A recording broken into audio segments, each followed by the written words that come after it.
normal bir insanın gündə 5-6 dəfə sevdiyi tərəfindən qucaqlanmağa ehtiyacı var.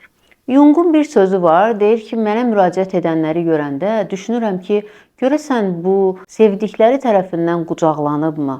Əgər vaxtı ilə yetərincə qucaqlansaydı, bəlkə də indi mənim yanıma gəlməyə ehtiyacı olmazdı. Qucaqlanmaq nə qədər insanın öz güvəninə təsir eləyir, nə qədər onun stresini azaldır, depressiyanın qarşısını alır. Təəssüf ki, bəzi ailələrdə bu qədər vacib məsələ hətta ayıb bir iş kimi görünür. Sual verəndə ki, atanız, ananız sizi yetərincə qucaqlayıbmı? Deyiblər ki, yox, evdə nənə baba olduğu üçün heç vaxtı bizə yaxın gəlməyiblər. Hətta bəzi pasiyentlərimdə eşitmişəm ki, deyirlər ki, bizim atamız gözəl ata idi əmi uşaqları üçün.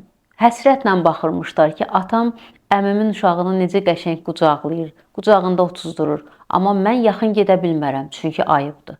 Və belə bir həsrətlə danışır 30 yaşında, 40 yaşında. Bəzi ailələrdə də elə bilirlər ki, ata-ana uşağı qucaqlasa, əksinə onun tərbiyəsinə mənfi təsirlər göstərəcək. Unutmayaq ki, hər yaşda insanın qucaqlanmağa ehtiyacı var.